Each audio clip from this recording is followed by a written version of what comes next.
چې یو سړی په کراچي کې ته دلته په کوټه کې نو ته په لاس دته ضرر نشي رسول چې په لاس سره ضرر انسان و نږدې سړي ته رسولی شي ولې ته نشي رسول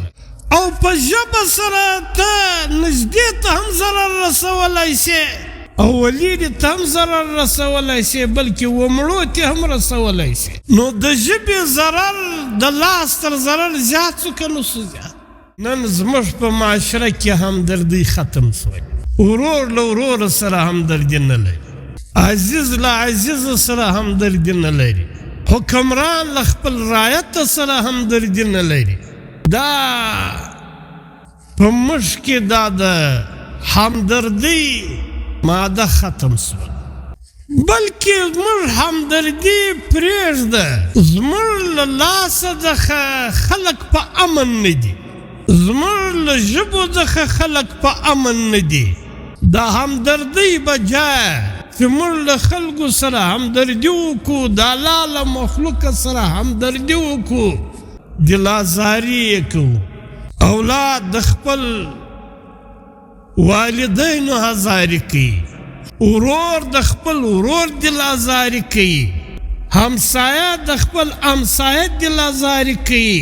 او نبی علیه الصلاة والسلام په یو حدیث شریف کې د مسلمان تعریف کوي چې مسلمان چاته وایي نبی علیه الصلاة والسلام فرمایي المسلم من سلم المسلمون من لسانه و یده مسلمان هغه دی چې د ده د ژبې او د ده د لاسه څخه نور مسلمانان په امن یي چې و مسلمان ته نستا له ژبې څخه وده ته ضرر رسي او نستا د لاسه څخه وده ته ضرر رسي دا د مسلمان تعریف اوس موږ وګورو چې نبی علیه الصلاة والسلام چې د مسلمان کم تعریف کړی دی آیا موږ د نبی علیه الصلاة والسلام د مسلمان د دغه تعریف وتراویدلی شو علماء کرام پر دې بحث کوي چې نبی علیه الصلاة والسلام په دې حدیث شریف کې ژبه یې مخکې بیان که لاس یې وروسته بیان که المسلم من سلم المسلمون من لسانه و یده چې مسلمان هغه دی چې نور مسلمانان د ده له ژبې څخه او د ده د لاسه څخه محفوظ وي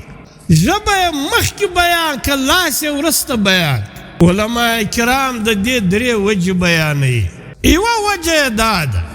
چې د ژبې ضرر د لاس تر ضرر ډېر هم دی او زیات هم دی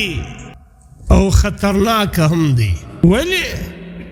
په لاس سره طاقتور سړی و چاته ضرر رسولی شي کمزوری سړی چاته په لاس ضرر نشي رسولی لیکن په ژبه سره زورور هم ضرر رسولی شي او طاقتور هم رسولی شي نو د ژبې ضرر د لاس تر ضرر زیات شو که نه شو زیات دویمه وجه یې دا ده چې په لاس سره ضرر انسان و نږدې سړي ته رسولی شي ولې ته نشي رسولی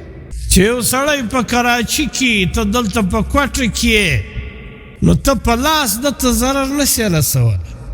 او په ژبه سره ته نږدې ته هم ضرر رسولی شي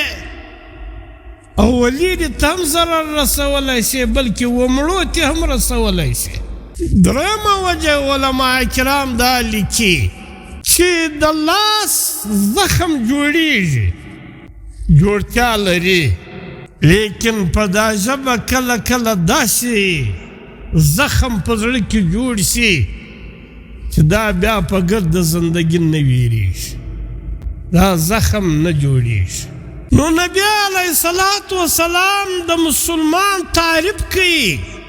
چې مسلمان هغه دی چې د ده له ژبې او د ده له لاسه څخه نور مسلمانان محفوظ وي نن زموږ سره بل کار نسته بغیر د غیبت بغیر د تهمت بغیر د دل ازاری